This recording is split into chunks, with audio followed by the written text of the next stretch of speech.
Hi friends, cook grace corner ఛానల్కి స్వాగతం. ఈరోజు వీడియోలో రెసిపీ వచ్చేసి రవా కేక్. ఈ రవా కేక్ను ఇంట్లో చాలా ఈజీగా ఇంకా 10 నిమిషాల్లో ఏ విధంగా ప్రిపేర్ చేయాలో మీతో షేర్ చేసుకుంటున్నాను. పిల్లలు అడిగితే అప్పటికప్పుడు ఈ రవా కేక్ని తయారు చేసి ఇవ్వచ్చు. ఈ కేక్ చాలా అట్రాక్టివ్గా ఉంటుంది, ఇంకా చాలా టేస్టీగా ఉంటుంది. ఈ రవా కేక్ను ప్రిపేర్ చేయడం చాలా కష్టమేమి కాదు. ఇంకా దీన్ని ఒకసారి మీరు ఖచ్చితంగా ప్రయత్నించి చూడండి. మొదటిసారిగా వీడియో చూసినట్లయితే వీడియోని స్కిప్ చేయకుండా చూడండి. ఇంకా వీడియోని ఫార్వర్డ్ కూడా చేయండి. ఈ రవ్వ కేక్ని ప్రిపేర్ చేయడం కోసం ముందుగా స్టవ్ ఆన్ చేసి ప్యాన్ పెట్టుకొని ఇందులో 2 టేబుల్ స్పూన్ల నెయ్యిని వేసుకోవాలి. ఈ నెయ్యి బాగా వేడెక్కిన తర్వాత ఇందులో 1 కప్పు సూజీ రవ్వ అంటే ఉప్మా రవ్వని వేసుకుని ఈ నేతిలో దోరగా వేపుకోవాలి. రవ్వ మాడకుండా ఉండటం కోసం స్పూన్తో కలుపుకుంటూ ఉండాలి. ఈ రవ్వ కేక్ని ప్రిపేర్ చేయడం కోసం ఎక్కువ ఇంగ్రీడియంట్స్ అవసరం ఉండదు. కేవలం బాంబే రవ్వ, నెయ్యి, కొద్దిగా పాలు, బెల్లం ఉంటే సరిపోతుంది. రవ్వలోని పచ్చివాసన పోయేంత వరకు వేయించుకుని రంగు మారిన తర్వాత ఈ రవ్వని ఒక బౌల్లోకి తీసేసుకోవాలి. ఇందులో కాచి చల్లార్చిన పాలు కానీ లేదా వేడిగా ఉన్న పాలు కానీ 2 కప్పులు వేసుకుని మూత మూసి సైడ్లో ఉంచుకోవాలి.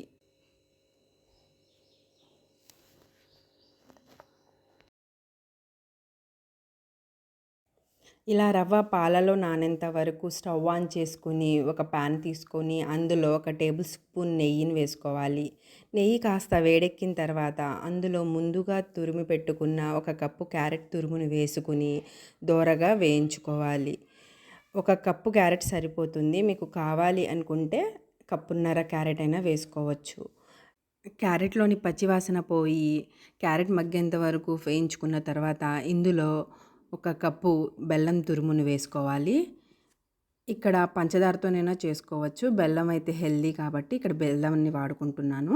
ఇలా బెల్లంలోకి నీళ్ళని అస్సలు వేసుకోవద్దు. ఈ బెల్లము, ఈ క్యారెట్ బాగా ఒక దాంట్లో ఒకటి కలిసిపోయి బెల్లం కరిగిపోతుంది. ఇప్పుడు ఇందులో ముందుగా నానబెట్టుకున్న పాలలోని రవ్వని ఇందులో వేసుకుని ఉండలు లేకుండా కలుపుకుంటూ ఉండాలి.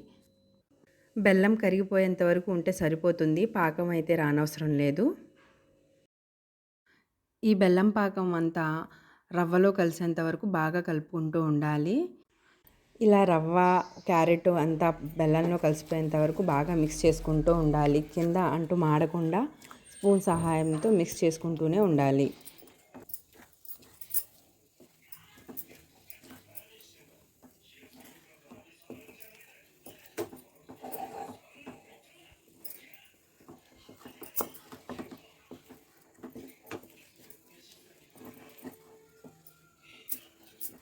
ఇలా వండుకునేటప్పుడు స్టవ్ మంటని మాత్రం స్లో ఫ్లేమ్లోనే ఉంచుకోవాలి. ఈ రవ్వంతా ఈ బెల్లం పాకంలో బాగా కలిసిపోయేంత వరకు, దగ్గర పడేంత వరకు మిక్స్ చేసుకుంటూ ఉండాలి.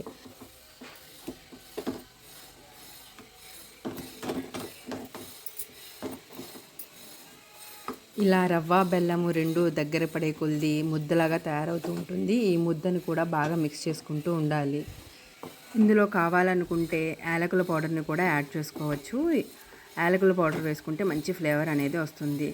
ఇప్పుడు దీన్ని బాగా మిక్స్ చేసుకుని ఒక ముద్దలాగా తయారు చేసుకోవాలి. చూడండి, ఇక్కడ వీడియోలో చూపించిన విధంగా కడాయి నుంచి ముద్ద వేరే అయ్యేంత వరకు ఉడికించుకోవాలి. ఇలా ఉడికించుకున్న మిశ్రమాన్ని ఒక కేక్ బౌల్ని తీసుకుని అందులో 1 టీ స్పూన్ నెయ్యిని వేసుకుని ఇదంతా బాగా స్ప్రెడ్ అయ్యేంత వరకు పూయాలి. ఇలా నెయ్యి రాసిన కేక్ బౌల్లోకి ముందుగా తరిగి పెట్టుకున్న బాదం పలుకులు, అలాగే కొద్దిగా జీడిపప్పు పలుకులు, కొద్దిగా పిస్తా పలుకుల్ని వేసుకోవాలి. ఇంకా మీకు నచ్చిన డ్రై ఫ్రూట్స్ ఏమైనా ఉంటే వేసుకోవచ్చు. వీటిని వేసుకోవడం వల్ల తినేటప్పుడు పంటి కింద వచ్చినప్పుడు చాలా టేస్టీగా ఉంటాయి. వేడిగా ఉన్న రవ్వ మిశ్రమాన్ని ఈ బౌల్లోకి వేసేసుకోవాలి. ఇలా వేసుకుని సమానంగా పరుచుకోవాలి.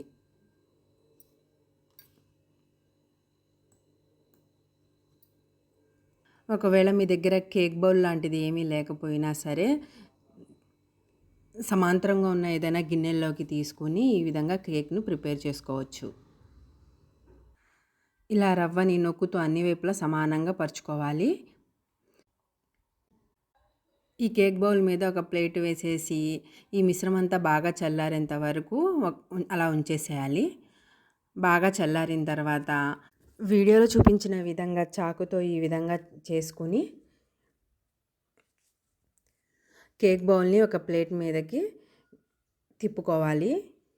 ఇలా పూర్తిగా చల్లారిన కేకుని ఒక ప్లేట్లోకి తీసుకుని ఇలా ట్రాన్స్ఫర్ చేసుకోవాలి. ఇది చేసుకుంటే బాగా కేక్ మాదిరిగా నీట్గా వచ్చేస్తుందన్నమాట.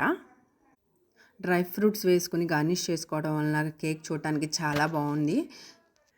ఇప్పుడు ఈ రవ్వ కేక్ని మనకు నచ్చిన షేప్లో కట్ చేసుకుని సర్వ్ చేసుకోవాలి. పిల్లలు కానీ పెద్దలు కానీ ఈ స్వీట్ని తింటే చాలా బాగుంటుందని అంటారు. అంత బాగుంటుంది ఈ రుచి అనేది. ఈ రవ్వ కేక్ను నోట్లో వేసుకుంటే ఇట్టే కరిగిపోతుంది. ఈ స్వీట్ అనేది అంత బాగుంటుంది. పిల్లలు తినటానికి ఏదైనా కావాలని గోల పెడితే ఈ రవ్వ కేక్ని తయారు చేసి ఇవ్వచ్చు. వాళ్ళు చాలా ఇష్టంగా తింటారు. ఇంకా ఈ ఇంగ్రీడియంట్స్ అన్నీ కూడా ఇంట్లో చాలా అవైలబుల్గా ఉంటాయి కాబట్టి అందుబాటులో ఉన్న ఇంగ్రీడియంట్స్తోనే ఈ రవ్వ కేక్ని ప్రిపేర్ చేసుకోవచ్చు కూడా. ఈ రవ్వ కేక్ వీడియో మీకు నచ్చితే ఒక లైక్ చేసి మీ ఫ్రెండ్స్కు షేర్ చేయండి. అలాగే ట్రై చేసి మీకు ఎలా కుదిరిందో మీ ఫీడ్బ్యాక్ను కామెంట్ చేయండి. మరిన్ని రుచికరమైన వీడియోల కోసం కుక్ గ్రేస్ కార్నర్ ఛానల్ను సబ్స్క్రైబ్ చేసుకుని పక్కనే ఉన్న బెల్ ఐకాన్ను యాక్టివేట్ చేసుకోండి. Please subscribe my channel and thanks for watching.